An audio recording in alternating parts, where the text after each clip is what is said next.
Good morning. നമുക്ക് ഇന്നും English തന്നെയാണ് നമ്മൾ നോക്കുന്നത്. അപ്പോൾ നമ്മൾ ഇന്നലെ നിർത്തിയോടുന്നാണ് നോക്കേണ്ടത്. അപ്പോൾ നമുക്ക് നോക്കാം. അപ്പോൾ ഇന്നലെ നമ്മൾ കണ്ടു അല്ലേ, ടില്ല് പോർട്രേറ്റ് ഒരു ലേഡിയുടെ, virgin lady in her royal റോബ്സിലുള്ള പിക്ചർ ആർക്ക് കൊടുത്തു? അവിടെ ആർച്ച് ഡ്യൂക്കിന് മുമ്പിൽ പ്രസൻറ്റ് ചെയ്തു. ആർച്ച് ഡ്യൂക്കിൻ്റെ ഒരു ഫീറ്റിൽ മുമ്പിൽ പ്രസൻറ്റ് ചെയ്തു അല്ലേ. അതോടെയാണ് നമ്മളിതിനൊക്കെ കണ്ടത്. അപ്പോൾ ബാക്കി എന്ത് കാര്യങ്ങളാണ് അവിടെ സംഭവിച്ചിരിക്കുന്നത് നമുക്ക് നോക്കാം. Till paused a few moments for his words to sink in. Then he continued, "You must forgive me, Your Highness, if I have dared to hope that this picture will please you." എന്നാണ് പറയുന്നത്. കുറച്ച് നേരം ഇങ്ങനെ മിണ്ടാണ്ടിരുന്നു. ഇത്രയും നേരം പറഞ്ഞ കാര്യങ്ങൾ രാജാവിന് മനസ്സിലാവാൻ വേണ്ടിയിട്ട് കുറച്ച് സംസാരത്തിനൊന്ന് ബ്രേക്ക് ഇട്ടു. എന്താണ് വീണ്ടും തുടങ്ങുകയാണ്. വീണ്ടും ഒന്നുകൊണ്ട് എന്തെടുത്താണ്? ഒന്നുകൊണ്ട് ഈ ക്ഷമാപണം തന്നെ നടത്താണ്. എന്താണ് ഈ ഫിഗർ, അങ്ങനെ ഈ പോർട്രേറ്റ് അങ്ങേക്ക് ഇഷ്ടപ്പെടുന്നത് ഞാൻ വിചാരിച്ചതിന് എന്നോട് ക്ഷമിക്കണം. വന്നപ്പോൾ തന്നെ പറഞ്ഞില്ലല്ലേ, ഈ പടം ഞാൻ അങ്ങേക്ക് വേണ്ടി വരച്ചാണ്, അത് അങ്ങേക്ക് ഇഷ്ടപ്പെടും എന്ന് ഞാൻ മുൻവിധി ചെയ്തതിന് ക്ഷമിക്കണം എന്നാണ് വീണ്ടും ഇവിടെ ടില്ല് പറയുന്നത്. നമുക്ക് നോക്കാം ബാക്കി എന്താണ്. Perhaps Your Highness might wish to offer me the chair of your court painter who died recently. അപ്പോൾ എന്താണ് നമ്മുടെ ടില്ല് ഒരു കാര്യം രാജാവിനോട് പറയാനല്ലേ. അപ്പോൾ ടില്ലിൻ്റെ കാര്യം എന്താണ് നിങ്ങളുടെ ഹൈനസ്, യുവർ ഹൈനസ് എന്തുകൊണ്ടും തരണം എന്നാണ് പറഞ്ഞത്. Wish to offer me the chair of your court painter who died recently. എന്താണ് അപ്പോൾ എന്തിനാണ് ടില്ല് വന്നതെന്നൊക്കെ ഇപ്പോൾ മനസ്സിലായല്ലേ. അപ്പോൾ പാലസിലെ പെയിൻറ്റർ ഈ ഇടയ്ക്ക് മരിച്ചു പോയി. അപ്പോൾ ആ സീറ്റ് അവിടെ വേക്കൻ്റ് ആണെന്ന് ടില്ലിനറിയാം. അപ്പോൾ ആ സീറ്റിലേക്കാണ് എന്നെ എടുക്കണം എന്നാണ് ആരോട് പറയുന്നത്? ടില്ല് രാജാവിനോട് പറയാണ്. I can see the empty velvet chair waiting to be filled. എന്താണ് ആ വെൽവെറ്റ് ചെയർ, പെയിൻറ്ററിൻ്റെ ആ ചെയർ, വെൽവെറ്റ് ചെയർ എന്താണ് ആളെ നോക്കിയിരിക്കുന്നത്, എന്താണ് ഫില്ല് ചെയ്യണം എന്നാണ് ടില്ല് രാജാവിനോട് പറയുന്നത്.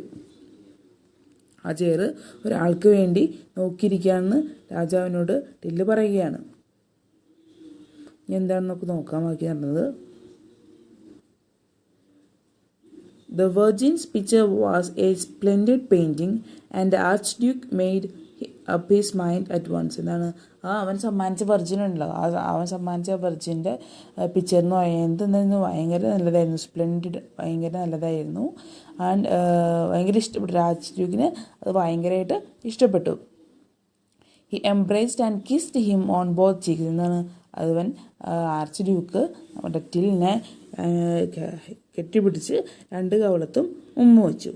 He said, I shall be delighted to make you my court painter.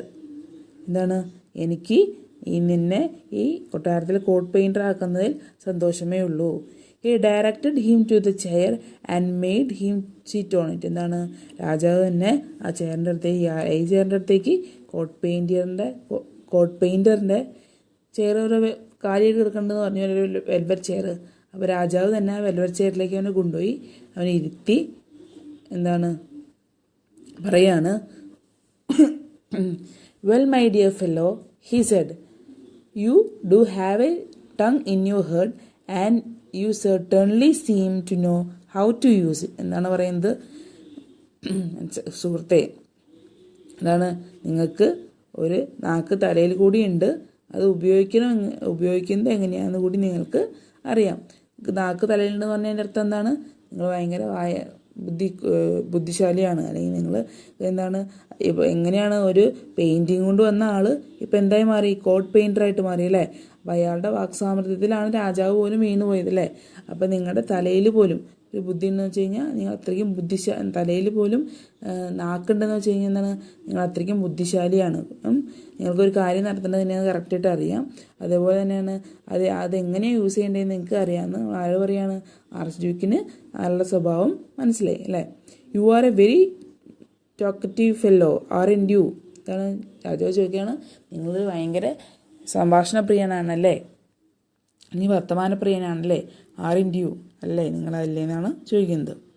Your highness, may it please you to remember me and my donkey Jeff for just 1 more minute. എന്താണ് നമ്മുടെ till ഒരു കാര്യം രാജാവിനോട് പറയാണ്, എന്താണ്, ദയവ് തോന്നി നിങ്ങളുടെ ദൈവ ഹൈനസ് എന്ന് രാജാവിനെ പറയുന്നതാണ് യുവർ ഹൈനസ് എന്നുള്ള വാക്ക് കേട്ടോ.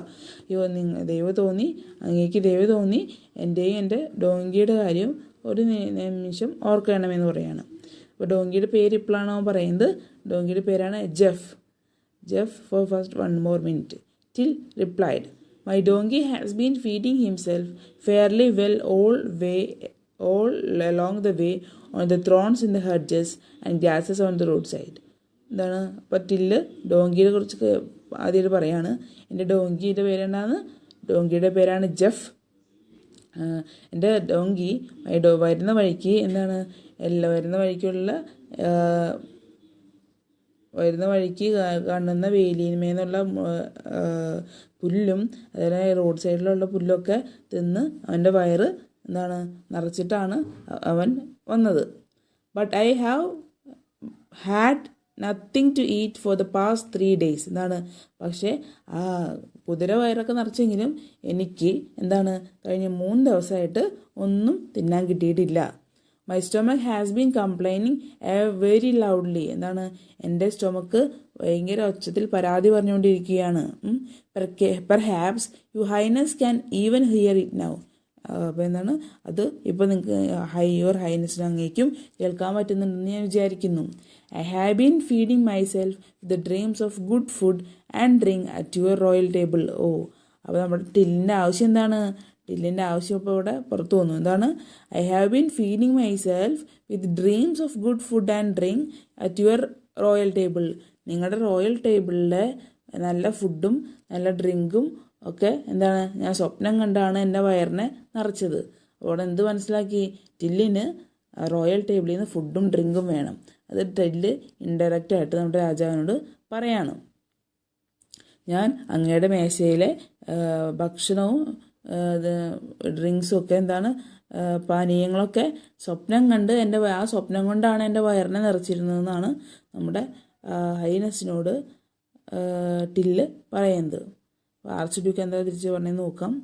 Arch Duke smile and said, well my dear fellow, you will certainly have something more solid than dreams to feed on. But where is your donkey. എന്താണ്, രാജാവ് പറഞ്ഞു, അതൊന്നും കുഴപ്പമില്ല സുഹൃത്തെ, എന്താണ്, നിങ്ങൾ സ്വപ്നത്തിൽ കണ്ടതിനേക്കാൾ ഗംഭീരമായിട്ടുള്ള സാധനങ്ങൾ നിങ്ങൾക്ക് കഴിക്കാനായിട്ട് കിട്ടും. പക്ഷേ നിങ്ങളുടെ കഴുത എവിടെയാണെന്ന്, കഴുതനെ ഇതിൽ കണ്ടില്ലല്ലോ എന്ന് നമ്മുടെ ആർച്ച് ഡ്യൂക്ക് തിരക്കാണ്. I left him outside opposite the palace. I shall be most grateful if Jeff is looked after. He needs A little fold and lodging at night. സെറ്റായി. എന്താണ്, ടില്ല് പറയാണ്, ഡോങ്കി എന്തെങ്കിലും ചോദിച്ചപ്പോൾ ടില്ല് ഉത്തരം പറയുന്നതാണ്, ഞാൻ അവനെ നമ്മുടെ പാലസിൻ്റെ എതിർവശത്ത് നിർത്തിയിട്ട് വന്നേക്കാണ്. എന്താണ്, ഈ രാജാവ് എന്നോട് പറയാണ് ജെഫിൻ്റെ കാര്യം കൂടി. ഇപ്പം ഞാൻ ഇപ്പോൾ ടില്ല് എന്താണ് കോട്ട് പെയിൻറ്ററായിട്ട് മാറിയല്ലേ. ഇപ്പം ടില്ലിൻ്റെ ഡോങ്കീനെയും കൂടി എന്താണ് നോക്കുക, കൊട്ടാരത്തിൽ നോക്കാന്നുണ്ടെങ്കിൽ അവന് വളരെ സന്തോഷമായേനെന്ന് പറയാണ്. പിന്നെ എന്താണ്, ജെഫിന് കുറച്ച് തീറ്റയും, ഫോർഡർ എന്ന് വെച്ചാൽ തീറ്റ, അവരുടെ തീറ്റ ഫോർഡർ തീറ്റയും ലോഡ്ജിങ് അറ്റ് നൈറ്റ് തന്നെ താമസിക്കാനുള്ള, രാത്രി തങ്ങാനുള്ള ഒരു സ്ഥലവും കൊടുത്താൽ മതിയെന്ന് നമ്മുടെ ടില്ല് പറയാണ്. അപ്പോൾ ടില്ല് ആദ്യം കയറിക്കൂടി പിന്നാലെ അവൻ്റെ കഴുതേനേയും കൂടി കൊട്ടാരത്തിലേക്ക് കയറ്റാനുള്ള പരിപാടിയാണ്. Archduke immediately ordered the donkey to be taken care of, and he added, treat it like one of my own animals. ഇത് കേട്ട താമസം നമ്മുടെ ആർച്ച് ഡ്യൂക്ക് എന്ത് ചെയ്തു? ആർച്ച് ഡ്യൂക്ക് ഓർഡർ ഇട്ടു, എന്താണ്, ഡോങ്കീനെ നോക്കാനായിട്ട് അല്ലേ. Donkey to be taken care, എങ്ങനെ നോക്കണമെന്ന് പറഞ്ഞത്? Treat it like one of my own animals, എൻ്റെ സ്വന്തം മൃഗങ്ങളെ നോക്കുന്ന പോലെ തന്നെ ഡോങ്കീനെ നോക്കണം എന്ന് എന്താണ് ആർച്ച് ഡ്യൂക്ക് ഓർഡർ പുറപ്പെടുവിച്ചു. അപ്പോൾ എന്തായി? അപ്പോൾ നമ്മുടെ ജെഫും കൊട്ടാരത്തിനുള്ളിലേക്ക് പോയി, ടില്ലും കൊട്ടാരത്തിനുള്ളിലായി അല്ലേ. അപ്പോൾ രണ്ടുപേരും കൊട്ടാരത്തിൻ്റെ പാലസിൻ്റെ മെമ്പേഴ്സായിട്ട് മാറി. നമുക്ക് അടുത്ത പാരഗ്രാഫ് എന്താണെന്ന് നോക്കാം. അടുത്ത paragraph, before long supper was served and it was like a wedding feast. Tables were loaded with very kind of food and drink. എന്താണ്, അപ്പോൾ നമ്മുടെ ടില്ലിൻ്റെ ആഗ്രഹപ്രകാരം ടില്ലിന് ഫുഡ് കൊടുക്കാൻ പോവാണ്. ആ സപ്പർ എന്ന് പറയുന്നത് ഒരു കല്യാണ സദ്യ പോലെയായിരുന്നു, ഒരു വെഡ്ഡിങ് ഫീസ്റ്റ്. അവരുടെ നാട്ടിലൊക്കെ ഉള്ള വെഡ്ഡിങ് ഫീസ്റ്റ് എന്ന് വെച്ച് കഴിഞ്ഞാൽ എല്ലാത്തരം വിഭവങ്ങളുമുള്ള, പലതരം വിഭവങ്ങളുമുള്ള ഒരു വെഡ്ഡിങ് ഫീസ്റ്റ് പോലെയായിരുന്നു ടില്ലിനെ നമ്മുടെ ആർച്ച് ഡ്യൂക്ക് സ്വീകരിച്ചത്. വൈൻ ഫ്ലോട്ട് ലൈക്ക് വാട്ടർ എന്നാണ് അല്ലേ, വീഞ്ഞൊക്കെ വെള്ളം പോലെ ഒഴുകി. The courtiers stuff themselves the choicest dish. എന്താണ് കോർട്ടിയേഴ്സ് എന്ന് പറഞ്ഞു കഴിഞ്ഞാൽ എന്താണ്, കൊട്ടാരത്തിലുള്ളവർ അവരവരുടെ വയറൊക്കെ തന്നെ അവരവർക്ക് ഇഷ്ടപ്പെട്ട സാധനങ്ങൾ കൊണ്ട് നിറച്ചു. The Archduke made Till eat and drink until his stomach was about to burst. എന്താണ് ആർച്ച് ഡ്യൂക്ക് ടില്ലിനെയും കൊണ്ട് വയറ് പൊട്ടുന്നവരെ ഭക്ഷണം കഴിപ്പിച്ചു എന്നാണ് പറയുന്നത്. എബൌട്ട് ടു ബ്രസ്റ്റ് എന്ന് വെച്ച് കഴിഞ്ഞാൽ വയറ് പൊട്ടാൻ പോകുന്നവരെ ആർച്ച് ഡ്യൂക്ക് ടില്ലിനെയും കൊണ്ട് ഭക്ഷണം കഴിപ്പിച്ചു. The archduke too ate heartily. ആർച്ച് ഡ്യൂക്കും അതേപോലെ തന്നെ കുറേ അങ്ങോട്ട് കഴിച്ചു. His face was flushed with drink. ആ ഡ്രിങ്കിൻ്റെ ഇതുകൊണ്ട് അവൻ്റെ വൈന കുടിച്ചുകൊണ്ട് അവൻ്റെ മുഖം ഫ്ലഷ്ഡ് എന്ന് വെച്ച് കഴിഞ്ഞാൽ ചുവന്നു എന്നാണ് അർത്ഥത്തിലാണ് പറയുന്നത്. But he seemed lost in thought. പക്ഷേ അവൻ ഏതോ ഒരു ചിന്തയിലും മുഴുകിയിരിക്കുന്നതായിട്ട് കാണപ്പെട്ടു. He suddenly looked up and said loudly. പെട്ടെന്ന് തന്നെ അവൻ എന്ത് ചെയ്തു, എണീറ്റ് നിന്നിട്ട് ഒച്ചത്തിന് പറഞ്ഞു, our court painter must paint our portrait so that we will have the satisfaction of leaving our memory to our descendants. നമ്മുടെ കോട്ട് പെയിൻറ്റർ എൻ്റെ പോർട്രേറ്റ്, എൻ്റെ ചിത്രം വരയ്ക്കണം. അങ്ങനെയാണെന്നുണ്ടെങ്കിൽ ഇനിയും വരുന്ന പിൻതലമുറക്കാർക്ക് എൻ്റെ ഓർമ്മ നിലനിർത്താനായിട്ട് എന്താ ചെയ്യുക, എൻ്റെ പടം വരയ്ക്കണം എന്നാണ് ആര് പറഞ്ഞത്, ആർച്ച് ഡ്യൂക്ക് പറയാണ്.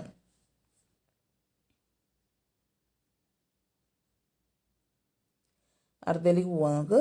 V too have to take our place in history along with our noble ancestors whose portraits are drawn these walls. അപ്പോൾ അവരുടെ വാളിൽ, ഇപ്പോൾ കൊട്ടാരത്തിൻ്റെ വാൾസിൽ ചുമരുകളിലൊക്കെ ആർച്ച് ഡ്യൂക്കിന് മുമ്പുള്ള ഹൈനസിൻ്റെ നോബിൾ ആൻസസ്റ്റേഴ്സ് പറഞ്ഞാൽ മുമ്പുള്ള പൂർവികരുടെ പോർട്രേറ്റ്സ് പറഞ്ഞാൽ നമ്മുടെ പോർട്രേറ്റ്സ് പറഞ്ഞു കഴിഞ്ഞാൽ നമ്മുടെ ഫോട്ടോ ആണ്, വരയ്ക്കുന്നതിനാണ് പോർട്രേറ്റ് എന്ന് പറയുന്നത്.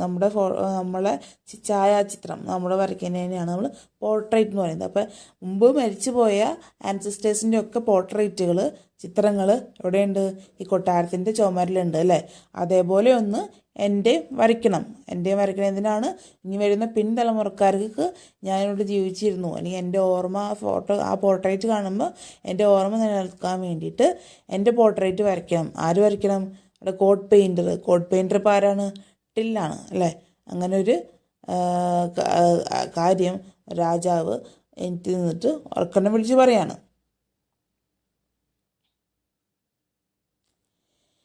It is sad to think of death. എന്തുകൊണ്ട് പറയുന്നത്, ഇപ്പോൾ പടം വരച്ചതിന് മരണശേഷമാണല്ലോ നമ്മൾ പോർട്രേറ്റ്സ് ഒക്കെ തൂക്കിയിടുന്നത്. അപ്പോൾ ഈ മരണത്തെക്കുറിച്ച് ആലോചിക്കുന്നത് തന്നെ സങ്കടകരമാണ്. എന്നാലും നമുക്കറിയില്ലല്ലോ നമ്മളിപ്പോൾ മരിക്കും, ദൈവം നമ്മളെപ്പോഴാണ് വിളിക്കണമെന്ന് നമുക്കറിയില്ലല്ലോ. അതുകൊണ്ട് എൻ്റെ ഒരു ഫോട്ടോ, എൻ്റെ ഒരു പോർട്രേറ്റ് ഇമ്മീഡിയറ്റ് ആയിട്ട് വരയ്ക്കണം എന്ന് ആരോട് പറഞ്ഞു, കോട്ട് പെയിൻറ്ററിനോട് നമ്മുടെ രാജാവ് അല്ലെങ്കിൽ ആർച്ച് ഡ്യൂക്ക്. അപ്പോൾ നമുക്ക് ആ താഴെ കണ്ടിരിക്കുന്ന ക്വസ്റ്റ്യൻസ് ഒന്ന് നോക്കാം. അപ്പോൾ 6th ക്വസ്റ്റ്യൻ ഇതാണ്, what does Till wish to become. ടില്ലിൻ്റെ വിഷ് എന്താവണം എന്നായിരുന്നു, Till's wish was to become the court painter അല്ലേ. കോട്ട് പെയിൻറ്റർ ആവണം എന്നായിരുന്നു നമ്മുടെ ടില്ലിൻ്റെ വിഷ്. അതിനല്ലേ അവൻ രാജാവിൻ്റെ അടുത്ത് ആ പോർട്രേറ്റും കൊണ്ടുവന്നത്. അപ്പം എൻ്റെ ആൻസർ എന്ന് പറയുന്നത് എന്താണ്, Till's wish was to become a court painter. What do you think Till and his donkey are hungry? Give reasons for your answer. നിങ്ങൾ വിചാരിക്കുന്നുണ്ടോ ടില്ലിൻ്റെ ഡോങ്കിയും വിശന്ന് വന്നവരാണെന്ന്? Give reasons for your answer. എന്തുകൊണ്ടാണ് നിങ്ങളങ്ങനെ പറയാൻ കാരണം? നമുക്ക് പാരഗ്രാഫിൽ തന്നെ ഉണ്ടല്ലേ. ടില്ലെന്താണ് പറയുന്നത്, I had nothing to eat for past 3 days and my stomach has been complaining very loudly. അപ്പോൾ ടില്ല് തന്നെ പറയുന്നുണ്ട്, ഞാൻ 3 ദിവസമായിട്ടൊന്നും കഴിച്ചിട്ടില്ല, എൻ്റെ സ്റ്റൊമക്ക് ഭയങ്കര സൗണ്ടിൽ കംപ്ലൈൻ്റ് ഒക്കെ പറയുന്നുണ്ട്. Complaining very loudly. Perhaps you can hear it എന്നൊക്കെ നമ്മുടെ രാജാവിനോട് പറയുന്നുണ്ടല്ലേ. പിന്നെന്താണെന്ന് പറയാം, I have been feeding myself with dreams of good food and drink at your royal table. എന്താണ്, നിങ്ങളുടെ റോയൽ ടേബിളിലെ ഫുഡും ഡ്രിങ്ക്സിനെയൊക്കെ സ്വപ്നം കണ്ടാണ് ഞാൻ എൻ്റെ വയറിനെ നിറച്ചിരുന്നതെന്ന് ടില്ല് പറയുന്നുണ്ട്. അപ്പം അത്രയും സെൻറ്റൻസിൽ നിന്നൊക്കെ എന്ത് ക്ലിയറാണ്, ടില്ലും ഹംഗ്രിയാണ് എന്ന് നമുക്ക് ക്ലിയറാണ്. What does archduke want Till to do? എന്താണ് ആർച്ച് ഡ്യൂക്ക് ടില്ലിനോട് ചെയ്യാൻ പറഞ്ഞത്? എന്താണ് ചെയ്യാൻ പറഞ്ഞത്? To draw a portrait of his, അല്ലേ? ആർച്ച് ഡ്യൂക്കിൻ്റെ ഒരു പോർട്രേറ്റ് വരയ്ക്കാനാണ് ആർച്ച് ഡ്യൂക്ക് ടില്ലിനോട് പറഞ്ഞത്. ഇനി കുറച്ച് മീനിങ്സ് ഉണ്ട്. ആ മീനിങ്സിൻ്റെ അർത്ഥമാണ് നമുക്ക് നോക്കേണ്ടത്. ഫ്ലഷ് എന്ന് എന്താണ്? അപ്പോൾ നമ്മൾ ഫ്ലഷ് എന്നുള്ള വാക്ക് എവിടെയാണ് കണ്ടത്? ഫ്ലഷ് എന്നുള്ള വാക്ക് നമ്മൾ കണ്ടു അല്ലേ? അതെ, ആർച്ച് ഡ്യൂക്കിൻ്റെ ഉണ്ട്. His face was flushed. കണ്ടത് നിങ്ങളെല്ലാവരും? ഫ്ലഷ് എന്നുള്ള വാക്ക് എവിടെ വന്നതെന്ന്? Face was flushed with drink എന്നാണ്. എന്താ പറഞ്ഞത്? അവൻ്റെ മുഖം ഡ്രിങ്ക് ഒക്കെ കുടിച്ച് കഴിഞ്ഞപ്പോൾ മുഖം ചുവന്നു അല്ലേ? അപ്പോൾ നമുക്കിങ്ങനെ എഴുതാം, become red and hot typically as the result of a strong emotion. എന്താണ്, അവൻ കുടിച്ചതിൻ്റെ ഫലമായി എന്താണ്, അവൻ്റെ മുഖം ചുമന്നു. അതാണ് the face become red and hot typically as a result of a strong emotion. പിന്നെ എന്താണ്, അവൻ ഒരു ആലോചന ഉണ്ടായില്ലേ? അപ്പോൾ അതാണ് നമ്മളൊരു സ്ട്രോങ് ഇമോഷൻ്റെ കാര്യത്തിൽ നമുക്ക് പറയാം. Become red and hot, flush അത് എഴുതാനും മതി. Become red and hot as a result of strong emotion അല്ലെങ്കിൽ തിങ്കിങ് എന്തെങ്കിലും നമുക്ക് എഴുതാം. നമ്മൾ അടുത്തൊരു വാക്കുകൊണ്ടുണ്ടല്ലേ നമുക്ക്, ഡിസെൻഡൻറ്റ്. എന്താ ഡിസെൻഡൻറ്റ് എന്നുള്ള വാക്ക് നമ്മൾ എവിടെയാണ് കണ്ടത്? ഡിസെൻഡൻറ്റ് എന്നുള്ള വാക്ക് നമ്മൾ കണ്ടു, താഴത്തെ പാരഗ്രാഫിലുണ്ട്. എവിടെയാണ് കണ്ടോ? Leaving memory to our descendants പറഞ്ഞാൽ പിൻഗാമികൾ. എൻ്റെ മെമ്മറി എൻ്റെ പിൻഗാമികൾക്ക് കൊടുക്കാൻ വേണ്ടിയിട്ടാണ് പോർട്രേറ്റ് വരയ്ക്കേണ്ടതെന്ന് നമ്മുടെ രാജാവ് പറയുന്നുണ്ട് അല്ലേ? ഡിസെൻഡൻസിൻ്റെ മലയാളം അർത്ഥം പിൻഗാമികൾ. അപ്പം നമുക്ക് ഇംഗ്ലീഷിൽ അങ്ങനെ എഴുതാം, A person that is descendant from A particular ancestor. എന്താണ്, ഒരു പേഴ്സൺ അല്ലെങ്കിൽ പ്ലാന്റ് അല്ലെങ്കിൽ animal from A particular ancestor. എന്താണ്, ഒരു പൂർവികരിൽ നിന്ന് ഉണ്ടായവരെയാണ് നമ്മൾ ഡിസെൻഡൻറ്റ് അല്ലേ? നമ്മുടെ ഡിസെൻഡൻറ്റ് എന്നൊക്കെ പറയുന്നത് എന്താണ്, മുൻഗാമികൾ. നമുക്ക് ഇനിയും ജനിക്കാനിരിക്കുന്ന എന്താണ്, പിൻഗാമികൾ. നമ്മളെ മുൻഗാമികളല്ല, ഡിസെൻഡൻ്റ് എന്ന് വെച്ച് കഴിഞ്ഞാൽ പിൻഗാമികൾ എന്നാണ് അർത്ഥം കേട്ടോ, പിൻഗാമികൾ. അപ്പം എന്താ രാജാവ് പറയുന്നത്, രാജാവിന് ഇനി ശേഷം വരുന്ന പിൻഗാമികൾ, രാജാവിന് ശേഷം രാജാവായിട്ട് വരുന്ന ആൾക്കാർക്കൊക്കെ ഓർത്ത് വയ്ക്കണം അല്ലേ? അപ്പോൾ എന്താണ്, അതാണ് ഡിസെൻഡൻറ്റിൻ്റെ മലയാളം. അപ്പോൾ എ പ്ലാന്റ്, എ പേഴ്സൺ, ഒരു ആനിമൽ എന്നിനെ നമ്മൾ ഡിസെൻഡൻറ്റ് തന്നെ പറയാം കേട്ടോ, ഫ്രം എ പർട്ടിക്കുലർ ആൻസിസ്റ്റർ. അതാണ് ഡിസെൻഡൻറ്റ് എന്ന വാക്കിൻ്റെ അർത്ഥം. അപ്പോൾ മറ്റൊരർത്ഥം സമ്മൺ ഉണ്ട് അല്ലേ? സമ്മൺ എന്ന് പറയുന്നത് നെക്സ്റ്റ് പേജിൽ വരുന്ന മീനിങ് ആണ്. അപ്പോൾ നമുക്ക് നെക്സ്റ്റ് പേജ് എടുക്കുമ്പോൾ പറയാം. അപ്പോൾ ഇതാണ് നിങ്ങൾ ശരിക്കും ടെക്സ്റ്റ് ഈ 2 പേജ് നമ്മൾ എടുത്തു. 2 പേജും ശരിക്കും വായിക്കുക.